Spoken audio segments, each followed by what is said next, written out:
Assalamualaikum warahmatullahi ta'ala wabarakatuh.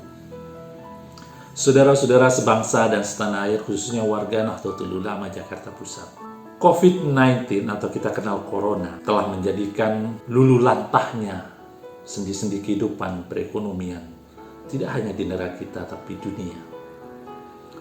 Dulu kita hanya mengenal Corona lewat televisi, dan itu terjadi hanya di beberapa negara dan hanya tidak jumlahnya masih belum banyak.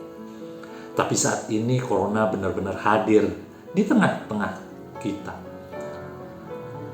Banyak saudara-saudara kita, tetangga kita, sahabat-sahabat kita terkena Corona. Bahkan di antara mereka telah meninggalkan kita. Tentu kita tidak ingin situasi ini terus-menerus, karena situasi ini akan sungguh-sungguh sangat menyulitkan. Kita harus ditinggalkan sanak saudara, keluarga, dan kerabat karena Corona. Tapi juga perekonomian telah menjadikan saudara-saudara kita, teman kita harus kena PHK, berhenti dari bekerja. Usaha-usahanya banyak tutup. Usaha-usaha kecil dan menengah sungguh-sungguh sangat terdampak akibat Corona ini. Apa yang harus kita lakukan adalah melakukan karantina. Karantina atau PPKM mikro darurat ini itu sudah kita kenal di dalam Islam. Bahkan sejak zaman Rasulullah, dalam hadisnya Rasulullah memerintahkan apabila di dalam suatu wilayah itu ada wabah virus yang menular, maka umat dilarang untuk masuk di dalam wilayah tersebut. Dan umat yang ada di wilayah tersebut dilarang untuk keluar. Ini dalam rangka upaya agar tidak terjadi penularan yang diakibatkan oleh virus ini. Corona sama seperti hal ini. Bahwa Corona itu akan menular kepada orang-orang dekat kita. Bahwa karantina harus dilakukan dalam rangka upaya untuk memutus rantai penularan COVID-19 ini.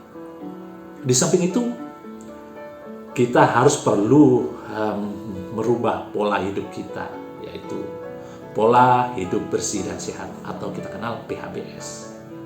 Dan Islam telah mengajarkan untuk kita selalu bersih. An-nadhafatu minal iman.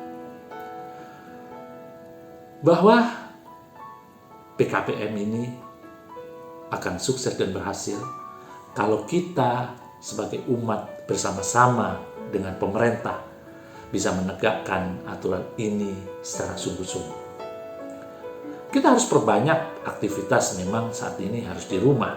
Dengan aktivitas di rumah, kita perbanyak doa, sholawat, ibadah, baca Quran di rumah. Dan tentu kita minta kepada pemerintah, tidak hanya untuk pelaksanaan PPKM ini saja, tapi pemerintah harus juga perlu mengupayakan pelayanan-pelayanan kesehatan, sehingga warga yang terpapar COVID ini bisa diatasi dan diberikan layanan kesehatan sehingga mereka bisa sembuh dan bisa pulih. Yang ketiga adalah menyediakan layanan vaksinasi kepada seluruh warga, bahwa COVID ini tidak mengenal kaya, miskin, pejabat, atau rakyat biasa. COVID ini bisa kena kepada siapa saja. Maka vaksin adalah langkah upaya untuk memberikan kekebalan pada tubuh kita, sehingga kita bisa kuat menahan apabila terjadi virus masuk ke dalam tubuh kita. Memang saat ini obat COVID Corona belum ditemukan. Tapi paling tidak dengan vaksin ini telah menjadikan tubuh kita lebih kuat menghadapi virus Corona ini. Dan saya mengajak kepada seluruh warga, khususnya warga Nahdlatul Ulama, gunakan kesempatan vaksinasi ini. Kita tahu 80% yang kena di Wisma Atlet itu adalah warga yang memang masih belum diberikan vaksin. vaksin adalah sebagai langkah ikhtiar kita untuk menghindari supaya kita kebal dari virus corona. Dan kita mengajak kepada seluruh komponen bangsa untuk bersama-sama, karena kebersamaan dan persatuan di antara kita ini bisa mengatasi beban yang berat. Bahwa PKPM ini akan sukses kalau kita sama-sama bersama-sama mengatasi ini. Memang ada sebagian dari kelompok yang tidak percaya terhadap corona dan COVID.